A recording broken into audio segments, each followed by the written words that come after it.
Kan itu yang saya bilang tadi. Yang namanya radikalisme lebih berbahaya dari corona. Tidak saja mau nyasar kelompok awam, Benar. tetapi juga intelektual. Benar. Dan sekali lagi kalau bicara soal data, Benar. angka-angka yang muncul ke permukaan, bahkan perguruan tinggi juga, Oh, kelompok intelektual, mahasiswa, 1 dari 4 mahasiswa loh. banyak terpapar. sekali. Dan itu besar loh. Iya.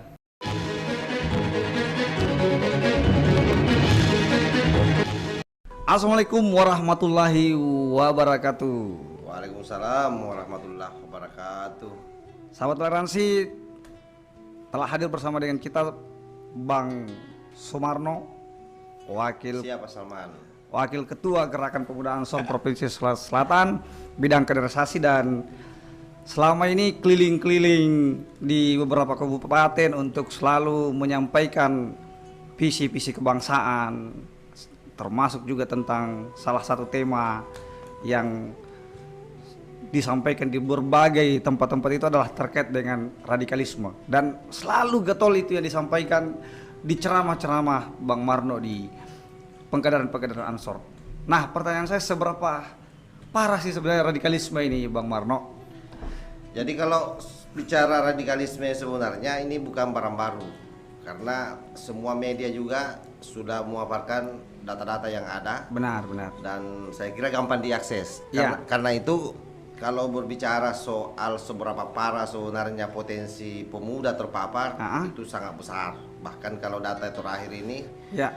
yang disampaikan oleh BNPT itu 85% di Salman. Jadi memang 85%. 85%. Potensi anak muda kita terpapar 85%. radikalisme. Nah, kenapa itu bisa terjadi? Karena memang media sosial ini rupanya menjadi inkubator beredarnya paham Iya. radikal. Benar. Nah, itu yang berbahaya, dan saya kira memang beratnya mengantisipasi itu di situ. Saya senyum-senyum ini, tapi sebenarnya tegang-tegang, Bang Marno. Oh iyalah, Ya. apalagi kita ini kan kader Ansor Mas ya. Saya kira bebannya sangat besar. 85%. Iya. Untuk Potensinya. Benar. Nah, saya kira potensi itu ya mesti diantisipasi secara kolektif Benar. oleh semua pihak. Nah, hanya saja memang radikalisme ini kan kalau mau dikategorikan di Salman lebih parah dari virus corona. Jadi bisa dibayangkan itu. Iya, coba. Lebih parah dari virus corona. Karena dia berpotensi memapar siapa saja. Iya. Siapa saja, siapapun yang terakses ke media sosial Terpapar.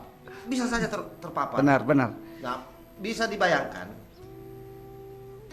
kita dihebohkan ketika misalnya ada pernyataan dari BNPT datanya bahwa aparat TNI Polri juga terpapar. Iya, benar. Dan itu angkanya tidak besar, 3%. Artinya kalau 3% dari total, Iya. jumlah yang ada kan bukan angka kecil. Itu dulu ya. Iya. Nah, kita berharap dengan masifnya juga teman-teman kita TNI Polri di lingkarannya membuat pengajian-pengajian soal wawasan kebangsaan. Atau pandai memilah-milah narasumber. Ya, itu yang penting. Kan aneh. Kalau misalnya bicara soal kebangsaan sebenarnya, wawasan kebangsaan, soal bagaimana NKRI ini harga mati, ya mestinya jelas dong siapa yang harus diundang. Benar. Nah, jadi saya kira Polri juga harus memilah itu, tapi sudah mulai di Salman. Selama ini kan kadang kita yang Ansor Banser dianggap ini membubarkan pengajian, tapi kan terbukti hari ini bukan kita yang membubarkan, tapi malah ditolak oleh pemuda, beberapa kelompok-kelompok yang ingin melakukan ceramah katanya. Tetapi itu bagaimana itu, Bang Marno? Jadi begini. Coba. Kalau bicara masalah agama memang ini sensitif, makanya memang perlu hati-hati. Betul. Karena teman-teman sebelah ini jualannya ini agama, Pak Salman. Iya. Jadi sehingga misalnya sahabat-sahabat kita Ansor Banser ketika misalnya ada pengajian yang mau dilakukan oleh kelompok sebelah, lalu misalnya datang memberi peringatan dan seterusnya, pasti dianggap kafir. Itu bahayanya. Anti-Islam. Karena mereka membawa agama. Betul. Nah, agama ini memang yang paling luar biasa berbahayanya. Benar. Iya. Padahal ini kan hanya berbungkus agama. Ini ada gerakan. Orientasinya politik. Nah, itu. Yakini itu. Itu. Dan mereka tidak menyadari bahwa apa yang mereka lakukan dengan orientasi politik dengan membawa-bawa isu agama dalam, dan kemudian mereka menjadi radikal, pada akhirnya kan jadi teroris. Gimana tuh? Iya. Kan itu yang saya bilang tadi. Yang namanya radikalisme lebih berbahaya dari corona. Tidak saja mau nyasar kelompok awam, benar, tetapi juga intelektual. Benar. Dan sekali lagi kalau bicara soal data, benar. angka-angka yang muncul ke permukaan, bahkan perguruan tinggi juga, kelompok intelektual, mahasiswa. 1 dari 4 mahasiswa loh. Banyak terpapar. sekali, dan itu besar loh. Iya, betul. Artinya kalau ada 40, ada 4 di situ yang terpapar. Ngeri. Ngeri memang. Ngeri, benar. Nah, saya merokok dulu ya, biar kita lebih. Nah, ini saya setuju bahwa ternyata virus corona ini lebih berbahaya, ya kan? Radikalisme ini lebih berbahaya dari virus corona, karena coba Suriah hancur bukan karena virus corona. Tapi ada lagi yang lebih berbahaya dari radikalisme. Apa itu? Yang setengah radikal. Setengah radikal. Yang setengah radikal. Setengah Dia ekstrim. juga selalu bicara soal NKRI harga mati, tapi di sisi lain menghujat pemimpin. Tetapi sebenarnya bukan juga pemimpin, tetapi memang negara yang dia mau rusak. Artinya kalau dia menyerang simbol negara, anggaplah menyerang Jokowi, ya kan? Sebenarnya yang dia tidak suka bukan Jokowi. Negara memang. Agenda mereka hilafah. Karena itu Pak Mahfud MD pernah bilang, kalau betul hilafah itu ada di dalam Al-Quran, maka saya akan ikut, saya akan bantu mengkampanyekan. Artinya apa? Tidak ada ini barang. Benar. Ini barang tidak laku di Timur Tengah. Coba-coba dibawa mereka masuk ke Indonesia. Nah, karena itu sahabat-sahabat kita di luar sana selalu menyebutnya dengan paham trans internasional. Benar. Nah, tentu sasaran utamanya adalah kelompok-kelompok kultural. Benar. Kultural. Siapa kelompok kultural itu? Saya kira representatifnya adalah NU. Iya, dan itu berbahaya sekali. NU jadi kalau mereka ini mau menang sederhana, habis NU. Tetapi saya punya keyakinan NU tidak akan mungkin bisa habis. Makanya Bang Irfan, Direktur Deradikalisme BNPT itu kan bilang begini, ada 4 kekosongan yang bisa membuat orang terpapar. Kosong hatinya, kemudian kosong pikirannya, ya betul. kemudian kosong perutnya, dan terakhir kosong dompetnya. Iyalah, karena itu saya kira BNPT juga dalam seluruh elemen sudah mengantisipasi itu. Contoh misalnya begini, misalnya hampir seluruh lembaga yang ada di negeri ini melakukan program yang namanya program deradikalisasi. Benar. Nah, itu kan orientasinya apa? Penguatan pengetahuan soal radikalisme. Nah, ini memang penting karena kalau ini tidak diisi, maka cepat atau lambat semua orang akan terpapar, Pak. Benar. Akan terpapar. Nah, soal kekosongan dompet, misalnya ya. Gimana? Ya, saya kira dengan banyaknya program yang diluncurkan oleh pemerintah itu kan sebenarnya memastikan bagaimana masyarakatnya secara ekonomi bisa berdaya. Benar. Sehingga tidak gampang dipengaruhi hanya dengan iming-iming. Apalagi nasi bungkus. Apalagi hanya nasi bungkus sudah. Dari luar sana. Pasukan nasi bungkus. Yang kadang-kadang juga itu disematkan ke Banser pasal. Benar. Disematkan ke Banser. Jadi nembak orang lain tapi kan jarinya 3 kena ke dirinya sendiri, terciprat ke mukanya. Benar, ya kan? Nah, menarik bahwa 85% potensi terpapar radikalisme, termasuk dengan hari ini generasi Z, ya kan? Generasi Z ini ternyata adalah merupakan objek yang paling baik untuk direkrut oleh kelompok-kelompok tersebut. Katanya mereka lebih lincah, kemudian lebih mudah untuk diperintah. Nah, sekarang begini, gimana itu? Kalau saya mau balik pertanyaannya. Nah, sekarang ini ada namanya HP. Iya, benar. Android. Ya. Di mana-mana kita mau lihat, di setiap rumah tangga masih usia dini sudah pegang Android. Android. Nah, sementara memang paham radikal ini yang tadi yang saya sampaikan bahwa media sosial itu menjadi inkubator mereka. Iya, betul. Untuk menjalankan dia punya agenda, menyebarkan visinya dan dominan anak muda di situ. Iya. Nah, disitulah masalahnya. Karena itu saya kira penting memang ada hal-hal yang mesti dilakukan. Nah, kalau saya sebenarnya yang paling utama sebenarnya ini ya, yang paling utama itu tadi. Bagaimana mengerem ini dengan memperbaiki lingkungan rumah tangga. Jadi mesti diproteksi dari lingkungan rumah tangga yang pertama. Iya. Yang kedua adalah lembaga pendidikan. Lembaga pendidikan. Anak-anak kita tidak boleh ditempatkan pada sekolah yang sembarang. Mesti dilihat dulu nasabnya sekolah itu apa. Jangan-jangan di dalam mengajarkan radikalisme. Kalau begitu bukan cuma memilih tetapi juga harus mengaudit sekolah, lembaga pendidikan. Iya, mesti di tracking. Betul sekali. Paham di sekolah itu apa. Dan lebih daripada itu, jangankan sekolah. Selama baru-baru ini kita dihebohkan. Misalnya guru ngaji yang kemudian ditangkap oleh Densus 88. Artinya apa? Lembaga-lembaga pendidikan Quran atau tapis pada umumnya yang banyak beredar ini, ini juga mesti kita berhati-hati memasukkan generasi kita, anak-anak kita ke situ. Harus berhati-hati, Pak. Pahamnya mesti jelas. Bukan berarti kita memusuhi lembaga-lembaga Islam. Tetapi kan faktanya memang oknum-oknum ini bermainnya dan menari-narinya mereka di atas label agama. Karena itu masyarakat hati-hati. Ya, saya mesti setuju. Hati-hati terhadap label-label agama. Saya setuju. Karena memang agak berbahaya dalam persoalan pendidikan. Ada beberapa lembaga pendidikan hari ini yang tidak mendaftarkan lembaganya. Itu banyak sekali, bahkan melebihi 1/2. Tidak mendaftarkan lembaganya di negara.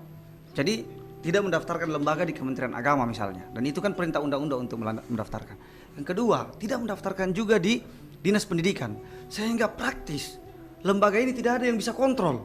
Apapun yang disampaikan itu bisa apa saja bebas. Ini juga kan berbahaya. Gimana tuh, Pak Marul? Ya, saya kira itu tadi pentingnya intervensi pemerintah yang kuat sebenarnya. Tapi kan sensitif, Pak Marul. Kalau kita ada pemerintah yang kemudian mau membubarkan pengajian saja kan bahaya, apalagi kalau membubarkan pondok pesantren.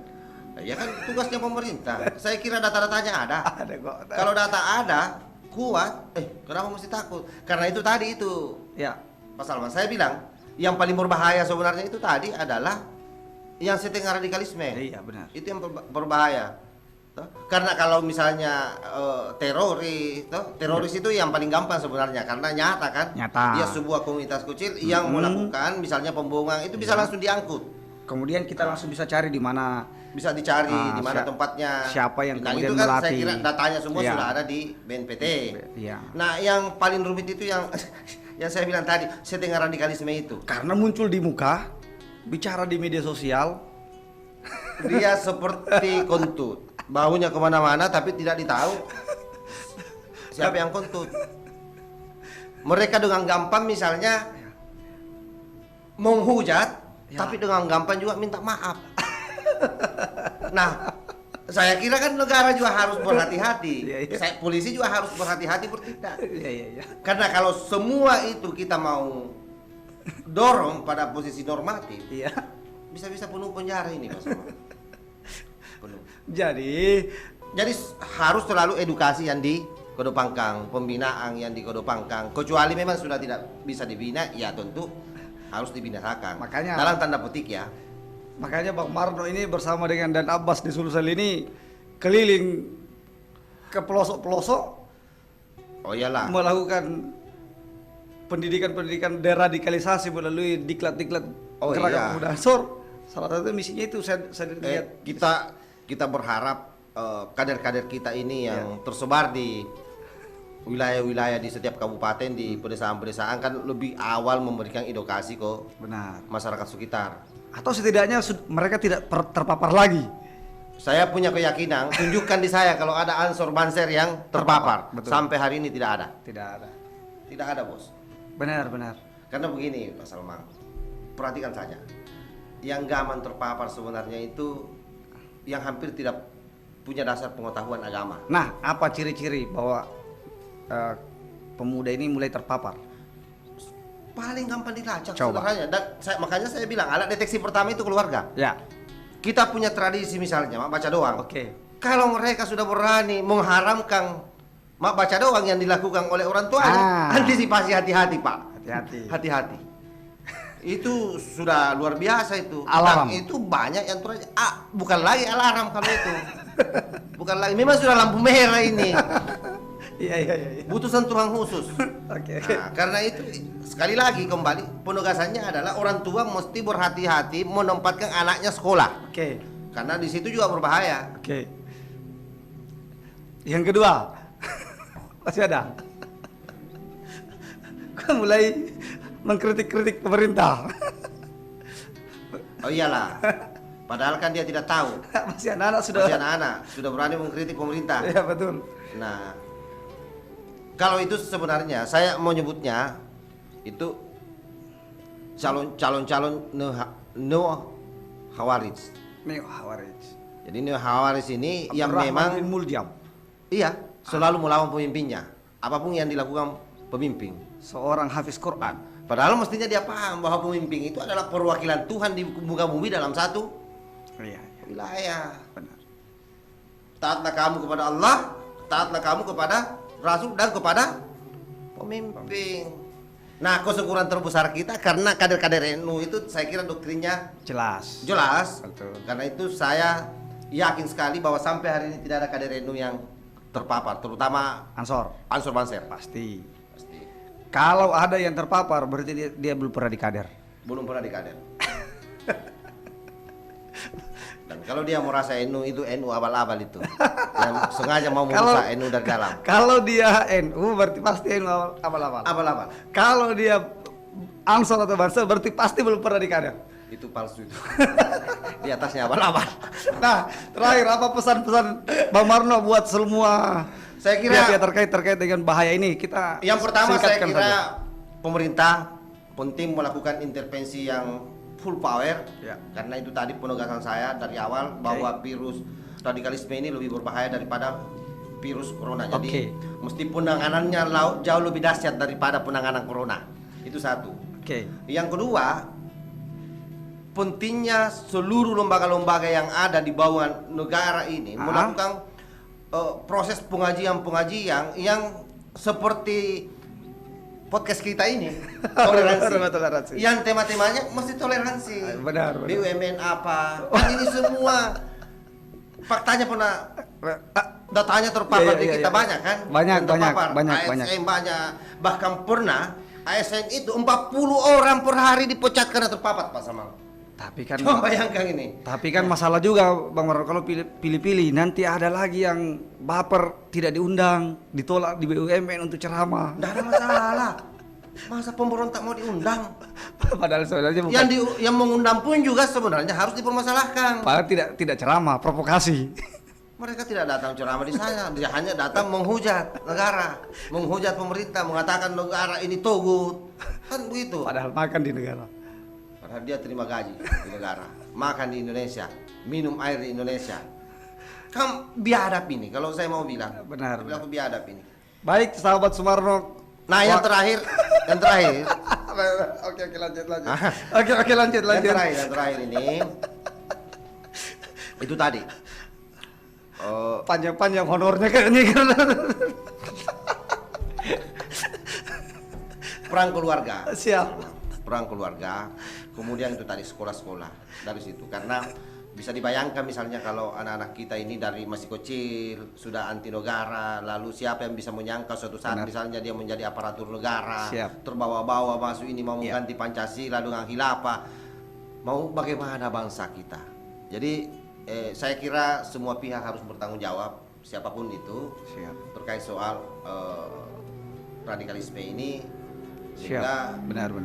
Betul-betul negara kita ini menjadi, ya saya selalu katakan bahwa jangan-jangan di antara seluruh negara yang paling besar di Indonesia ini yang mayoritas Islamnya kan, kita ini yang paling luar biasa Pak Salman.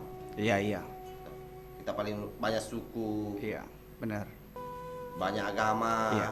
banyak budaya, tapi kita bisa hidup berdampingan dan itu sudah lama terjaga. Iya. Nanti pasca reformasi datangnya biadab HTI ini, lalu suasananya ini berubah. Berubah. Jadi saya kira itu saja yang penting. Tunggu, kita lanjut. Saya masih mau lanjut. Ada penurunan data tentang radikalisme. Nah, ternyata sumbansinya itu datang dari COVID. Ya mungkin karena kurangnya orang kumpul-kumpul. Data terakhir 2021 itu tinggal 14%. Jadi saya kira karena juga berkahnya nih COVID, karena jarang orang ngumpul-ngumpul, tidak lagi ada ruang bagi mereka untuk mendoktrin, membangun provokasi. Makanya tetap harus PPKM. Jadi taat pada pemerintah. Jadi kita tidak mengatakan bahwa COVID ini sebuah skenario apa dan seharusnya, tetapi dampak positifnya bahwa COVID ini ada, alhamdulillah radikalisme juga tren. Makanya kita dukung PPKM lah sesuai dengan kebijakan pemerintah. Nggak boleh. Kita ini bukan generasi khawarij. Benar. Yang selalu melawan negara. Kira apapun yang menjadi ketentuan dan aturan negara kita harus patuhi. Baik, sahabat Suparno, Wakil Ketua Gerakan Pemuda Ansor Sulawesi Selatan, bagian kaderisasi yang fokus pada gerakan-gerakan bahaya radikalisme. Terima kasih, sampai jumpa di Rumah Toleransi berikutnya.